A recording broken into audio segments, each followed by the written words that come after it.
Hello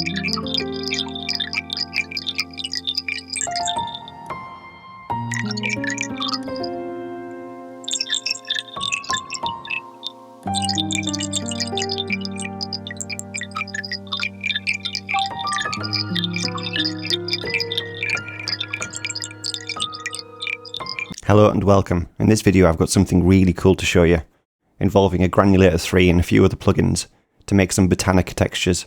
If you're not sure what Botanica is, it's a style of music that incorporates nature sounds and glitchy effects as layers and textures behind the music, often using a lot of spectral techniques as well. But today I'm going to show you how to make Botanica nature textures using Granulator 3, a few LFOs, and some other plugins as well.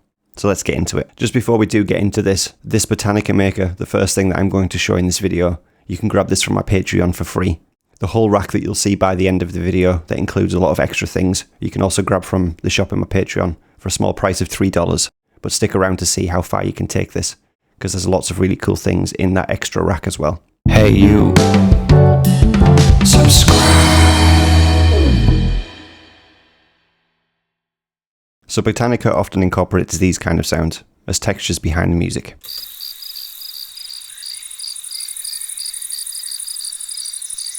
Now we could just do a simple drag and drop and play that with some piano and the job is done. But we can take this a lot further, and this is where Botanica gets really interesting and unique. So I'm not going to build this from scratch, but I'm going to talk through each thing and how it's mapped out. So I basically have a Granulator 3 and 3 LFOs, a utility, an EQ8 and a glue compressor, and I'll go through each one individually. But first of all, I'm just going to drag the sound into the Granulator 3. And on this channel, I've just created some simple notation using the first, the fifth and the octave and just moving them around. Some are shorter than others, and that will make sense as we go through the Botanica maker. So if we play this channel by itself, let's hear what this is doing to it.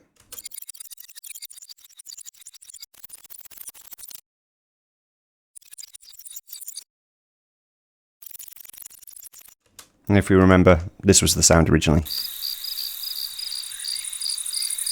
So in a way, this is quite simple granular synthesis, but I want to explain what I've been doing to sort of get that kind of sound, and all of these dials here, what they can do to the sound as well. So the first thing I've done is I've got 3 LFOs, and the first one, well, all 3 of these are set to random, but the first one I've mapped to the position dial in the Granulator 3, and I'm allowing the range to go from 0% to 100%. I've allowed a little bit of smoothing, and I've also mapped the rate to a macro. And as we go through, all of these macros have a range between 1 Hz to 4 Hz. If I'm going any faster with what these are affecting, it starts to take the sound away from what we're trying to achieve. So as you can see, this first LFO is causing the position dial. It's just moving randomly the position around. So every time we play this sample back,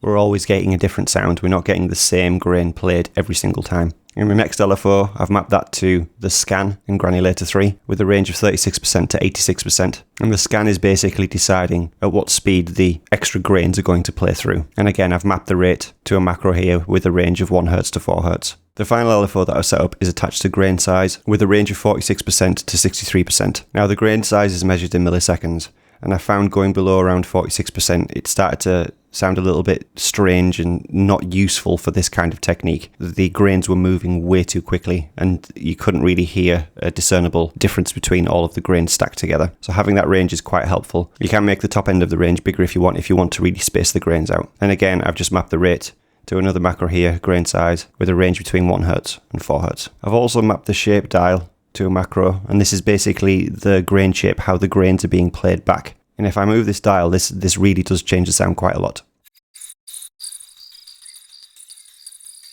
So you can go from more of a ramp down effect to more of a ramp up effect. And this almost sounds like it's acting in reverse. It's not actually going in reverse, but the ramp up of the amplitude makes it sort of sound like it's doing that.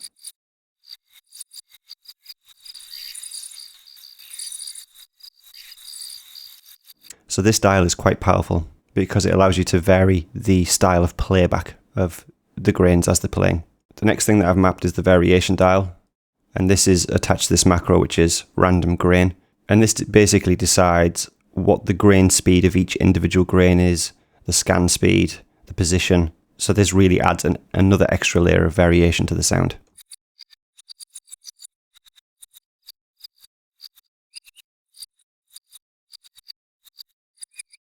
And as you can hear, as I'm playing this back, I'm always getting a different sound. It's never static, it's never the same thing. And for Botanica, you tend to find that you want to have this kind of variety a lot.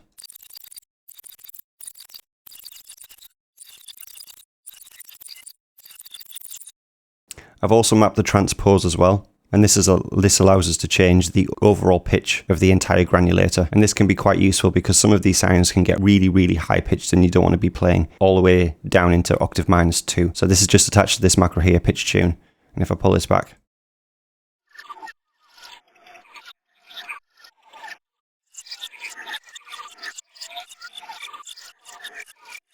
and I'm just playing 5 different notes spread over 2 octaves. If I set that back to normal and play the same notes, you can see we start getting into territory that is a little bit too much. Now, it's not to say that these sounds aren't useful at all, but for what I was trying to achieve with this Botanica maker, it's just useful to have that ability to change the pitch. Now, you can run musical sounds through this, but bear in mind that this works in semitones. So if you're trying to make something that is in tune to the piece of music that you're making, just bear that in mind. The last 2 things that I've mapped in Granulator is the attack and release. So this allows us to make swell textures or stab textures as well. And that's why, if we just go back to this MIDI notation, that's why I've got different varying lengths. So with the setting as it is right now, if I just play this back, it pretty much just plays as you would normally play a note. It starts and then it stops as soon as you finish. But we can create swells with this. So let's have the attack to swell in about 1.13 seconds and it to tail out over 3 seconds. And let's play from this second bar.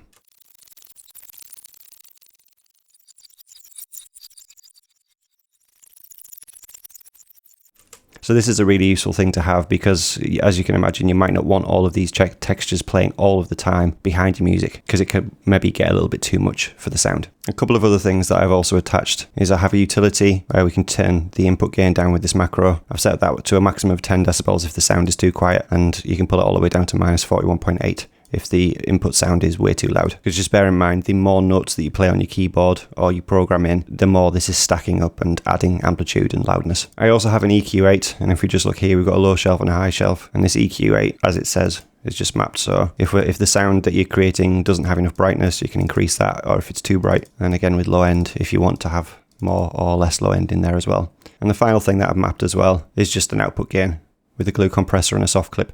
Because as you're playing around with these kind of sounds, there can be the odd spurious moment where it just gets way too loud. So just having that soft clip, just one, protects your hearing, and also protects your music from clipping too much as well, or going into that territory of clipping. So again, we can just increase the makeup gain if we want. I would recommend that you play around with the input gain first to set your level. And then after everything that you've done, if you feel like you just need to push it a little bit louder, then you can go to the output gain as well. So I've just created this little piano line.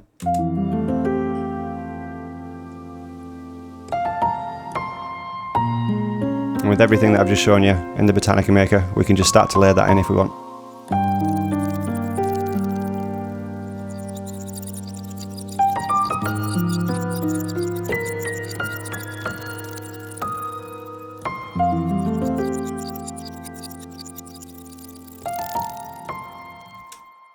Now, another thing in relation to this kind of samples that you want to be putting in this, things with a lot of high-pitched sounds can be really good.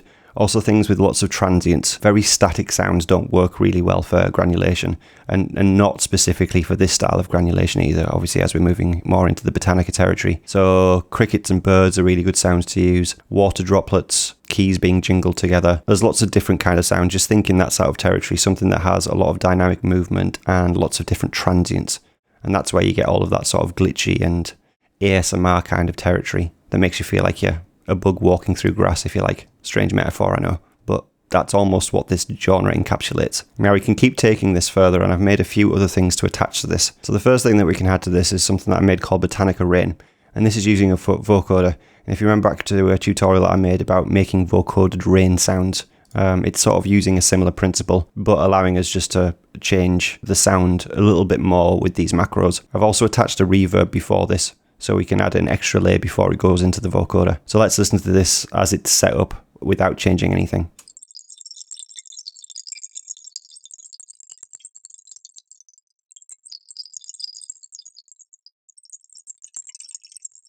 As you can hear, this does make the sound a little bit quieter, but if you want to, just for now, I can just add a glue compressor right at the end of this just to lift the level.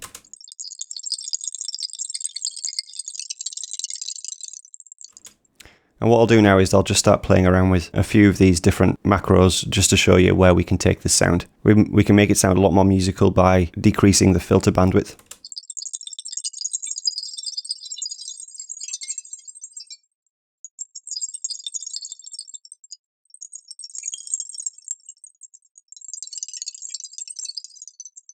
We can also change the release time so it blurs all of these grainy kind of raindrop sounds together.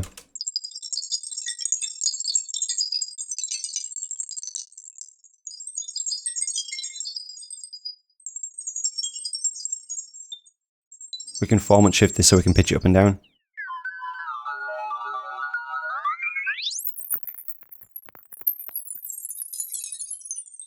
Again, be careful with this dial if you're throwing loads of loud sounds through it, because it can get a little bit too much.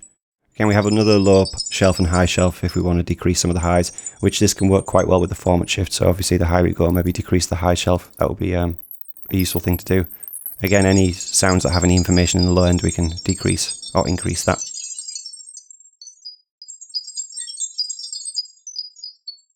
The envelope depth works hand in hand with the blur.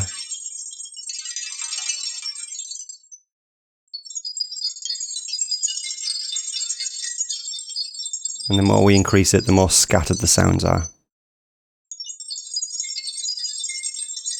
We also have an upper and lower filter range.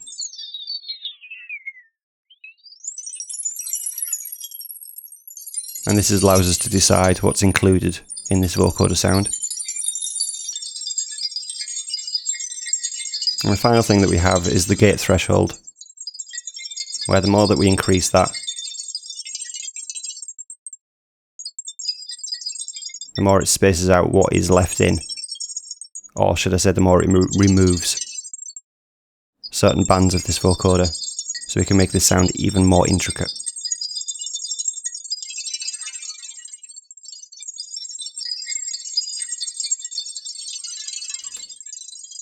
And the final thing that I want to show you with this is a spectral resonator, again adding as another layer to create more interesting Botanica sounds. So let's play this back. This also has the vocoder before it as well.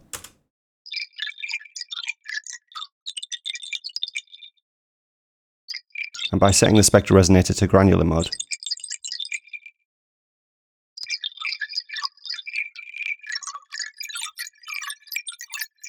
I'm able to get some even more interesting and cool textures and layers. We're able to change the pitch of this as well. Again, this is coded to notation frequency, so if you're going to put something musical through it, just bear that in mind. So obviously if you're working in C sharp, you wouldn't want to have this at C, unless you're going through something very strange texture-wise.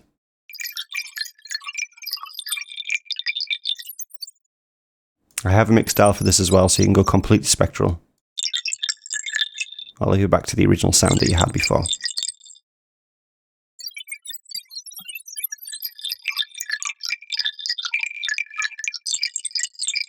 So let's listen to this whole thing together with the original Botanica maker, the Rain maker on top, and then the Spectral maker as well. And let's hear what this sounds like with the piano.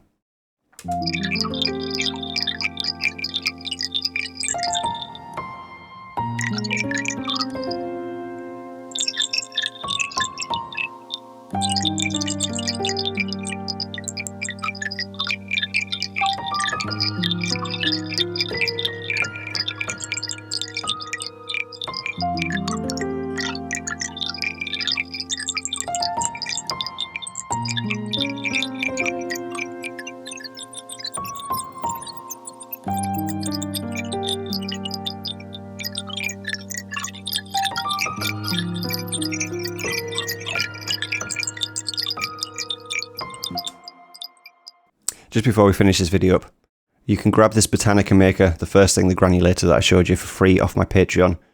And if you want the entire Botanica machine all collected together, including the Botanica Rain and also the spectral resonator aspect of it as well, you can grab that from the shop in my Patreon for a small price of only $3. So go and check that out if you'd like to. Anyway, I hope you found this really interesting. I hope you have a lot of fun with this like I have been having as well. But until next time, as always, God bless and goodbye.